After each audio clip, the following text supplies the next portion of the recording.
Well, we're just getting ready to head back out again for the umpteenth time. It's been tough here. Well, it has been tough. You know, we got out here and we saw all the shrimp or the scud infestation. They were all mating, and there's a billion in the water. Pretty tough going.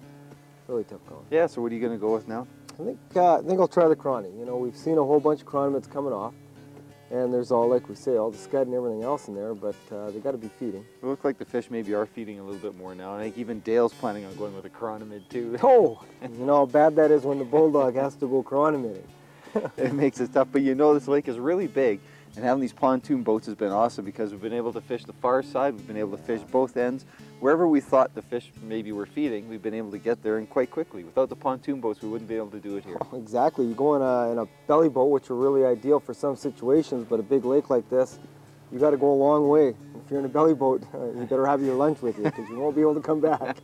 Like we did. We just came back for lunch. Exactly. Well, I got a little half back on here. I'm going to throw it in the water and troll over to the point there. And I think the main thing too is when you're on a lake like this and it may be turning over or there's a whole bunch of feed in the water, be persistent. Like we always say, go through your whole arsenal. I know you went through your whole box yesterday. Yep. I've gone through my whole box, you know, earlier on.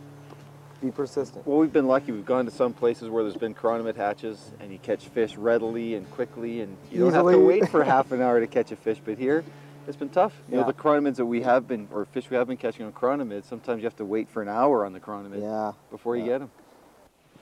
Well, I was just waiting for that riffle to come up. When it came up, I had a couple of hits and I missed them both. And finally, no riffle, just put on a little smaller chronomed. I had a big bomber on, but there's only a few big bombers coming off, big blacks, big long inch blacks. So what I did is look around again, there's a ton of little chronomeds coming off, a little smaller, a 1/2 inch normal size, so I put one of those on, into the column, a little attractor one, it's got a little flash on it, and this guy hit it. There are lots of feeding fish around here. As soon as we lost the riffle, I thought I can't chronomed without a riffle. Yeah, but you got one. It's tough, yeah, but I went smaller. Now let's get this guy. Holy cow! Nice fish. That's good fish. Nice fish. Nice and healthy. I can't show you what I put on. Well, yeah. I've resorted to everything. Oh, good stuff. There he is. Well, he's your standard. He's 17 incher. Nice little guy. Oh, little translucent chronomed. Good stuff. He's not a bad one. Nice fish, yeah. Nice. 17 incher. Got a real nice color to them. They're nice. They're real pretty fish in here, and they're real fat. They've been feeding real well. Very healthy fish. The shrimp, at least there's not as many shrimp out here today as there has been. That's right. There's just been another key infestation of mating shrimp. I guess the fish go on a feeding frenzy and that. And yeah. Your little fly out there with a billion shrimp. Good luck. Cut it, yeah. No, we'll make it. Well, it was 3 tough days at Hathiem Lake, but you know, that's the thing about fishing lakes in the springtime. It can be good like it was last weekend. We were told guys were catching 20 and 30 fish a day, all like the big ones that we caught.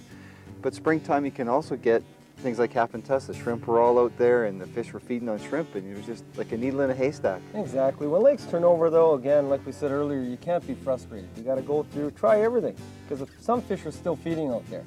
It's just the whole lake becomes one big isotherm, all the same temperature, and the fish move at random. They move everywhere. So you really just have to hunt them down. You just got to be persistent, like you said, I think earlier in the show. You just got to keep at it and keep at it. It took us 3 days to get today's show, but you can tell today was the best day. It's going to keep coming on. Another couple days, if we could stay longer, you know, it's going to be back to the 20 and 30 fish days. We just picked the wrong time. Yeah, I wish we could. And even the bulldog was humbled. You know, my brother Dale, he's notorious for going out there with his big flies and pounding the big fish. And even he was chronometing. And how rare is that? That's pretty rare. But it's a beautiful place to come to. It is a fantastic place. You got the nice cabins, a nice lodge, and the lake, you know, is going to be good. And they treat you right. You bet. Give you everything you need. Yeah, that's great.